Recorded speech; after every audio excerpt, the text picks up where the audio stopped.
The end of the year is upon us, and like a lot of channels do, this is my personal top 10 list of my favorite games of 2015. I know it's a little late, and I do apologize. But a few rules first. This is my list, and I may list some things that might not properly fit, but I'm a cheater, so I don't really care. Again, this is my list. Second, these games are ones that came out in 2015, and there are some games that I just didn't play, as in The Witcher 3, Ark, and Undertale. One last thing though, I don't really have a script, so a good portion of this video will be me just kind of talking out of my ass. So I hope you guys enjoy. Gat Out of Hell. What did Saints Row 3 and 4 need to be truly complete? You had so many random things happening, from a zombie apocalypse area that you actually caused, to playing as the President of the United States when it gets taken over by an alien who sends you into a computer where you have to destroy it from the inside. The only thing that it really needed? A musical. You think because you're my daughter, you think that you're above it all. But schemes are currently in motion. Your choice, be a wife or be a thrall. I still say this needed to be added just as Saints Row 4 from the beginning. It was such a fun game though, even though it might have just been a really short game. It was just, there were so many random things happening, and I really wish that they just kept it in as just part of the actual story of Saints Row 4. But that's why it's at number 10. The horn on the bus goes beep, beep, beep, beep, beep, beep, beep, beep, beep.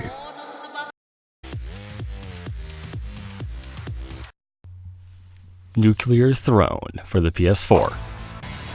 Now, I don't really know a whole lot about this game. It seems to be kind of like a Binding of Isaac style roguelite game where you can choose your character and get different power-ups and guns and just kind of shoot a lot of different things in the face until they die. And then you can mutate and get even more add-ons to your character. But here's the thing, it pisses me off to all hell. It's such a hard game, I haven't even gotten to see the end of it. I've had a lot of fun playing it, but it still just pisses me off, and I'm going to beat it eventually. If you guys want to see me play it, let me know. Gladly put it on the channel. But again, it wasn't really one of my absolute favorite games, but it was still a lot of fun to play, which is why it's sitting here at number 9.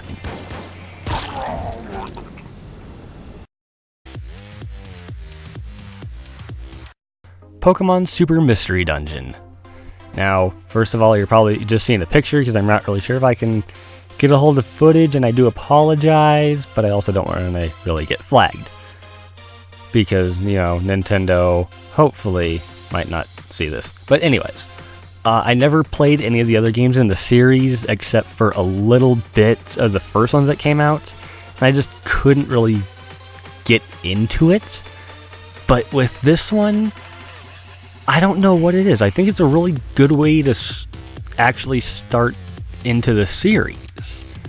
It's just a little dungeon crawler, but with Pokemon. And you can take your characters and beat up things, and it's not like your normal Pokemon game. I really don't know how else to explain it, but it's just so much fun, and I'm not good at it. But I like the characters, and I can't wait to see what else comes out of it as I continue playing through it. I don't know when I'm going to beat it though. But again, why it's at number 8. Tower of Guns. Do you like guns? Do you really like guns? Because there is a shit ton of guns in this game. From the guns that you can use to shoot at guns, to the millions of tanks and cannons and buzzsaw launchers. and just so many goddamn guns in this game, but it's so much fun. Just your little FPS roguelite game.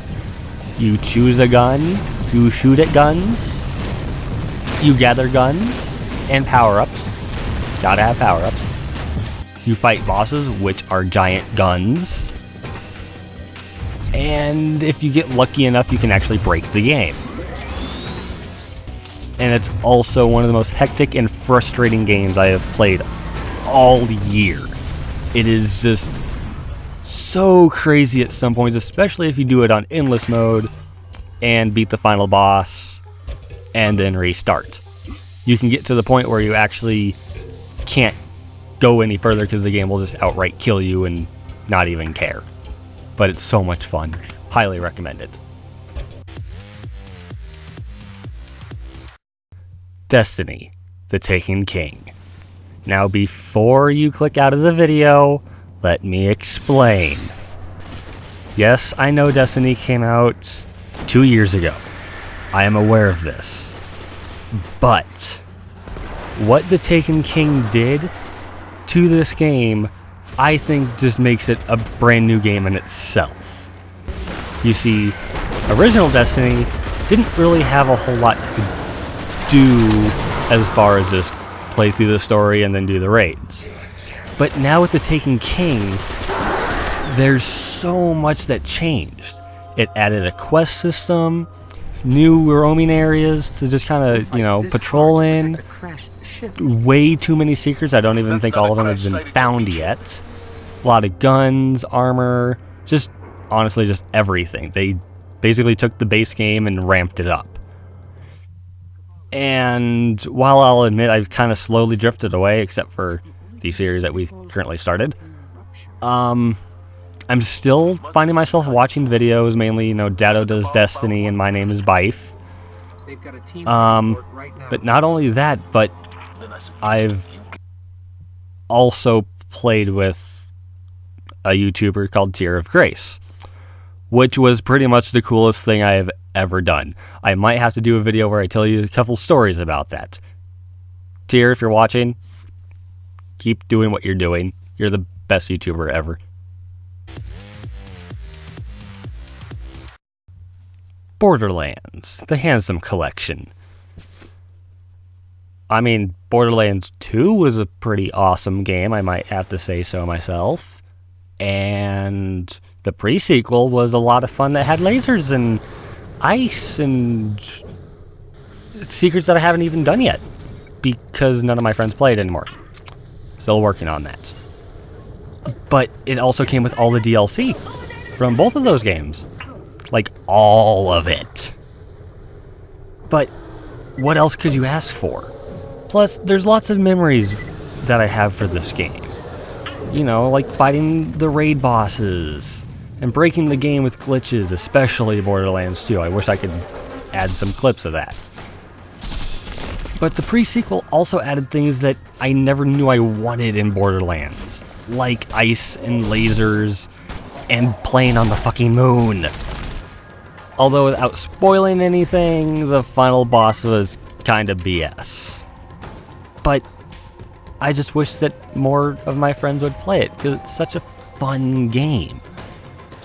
I know I use that a lot in this video, but, I'm a gamer, and I like playing games that are fun, and I like playing them with friends, and that's what Borderlands is. It's get together with you and 3 of your best friends, and just destroy everything in your path, and then get killed by a creature that's 10 times your level, and then try to get revived, and I might have to do another story of some of those times, because those were a lot of fun.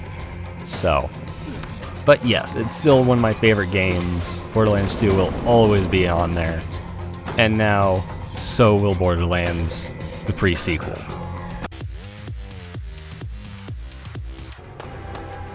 Fallout 4. Don't kill me. I know it's at number 4. I know it's a really fun game. Believe me, I'm still playing it. It's still fun to play. But I still, just like with my experience with Fallout 3, I just can't seem to get my mindset into the game. While I'm still having fun exploring the wasteland and killing ghouls and, well, exploring irradiated Deathclaw areas like everyone else, I can't get my mindset into it. I still love the game. It's still a good exploring game. Still seeing what else I can find. But, again, I have it high on here because I am actually enjoying it, and I will probably be enjoying it for time to come until I actually beat it. And then we'll see what happens after that. Rise of the Tomb Raider. I love this game. I love the first one, and I'm so glad they got rid of the multiplayer for this one. I mean, they still added some type of multiplayer in the form of like a score-based multiplayer, but they did such a good job with the story this time around.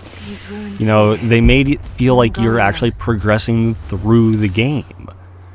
Let's see, what else have they added? I mean, the final boss, while not spoiling anything, was hectic as all hell.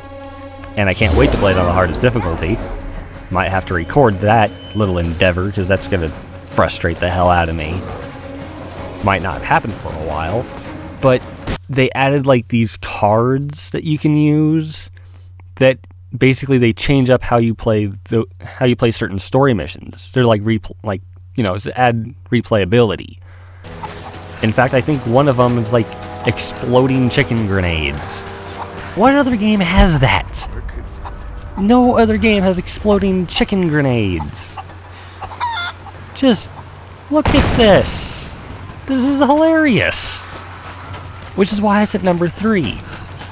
But I also don't want to give a whole lot away, so just play it yourselves, and I promise you will not be disappointed.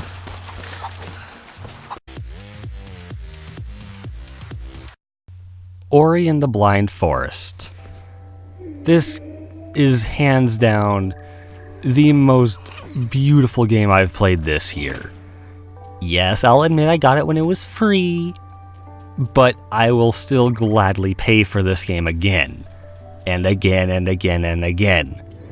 It's a little Metroidvania-like game. You play as this little fox creature, and you're just trying to find out what's going on and find your friends. And the music was just amazing. And honestly, the game was actually really difficult, especially later on. I mean, honestly, there's not much else to say except to just play it and experience it for yourself, because, again, I don't want to give anything away for a lot of these games, and it's just so beautiful. Can we also maybe have more of this? I love this Metroidvania type style of games. You know, I also really enjoyed, I'm bad at finding out other games, but there's so many out there, and I want there to be more.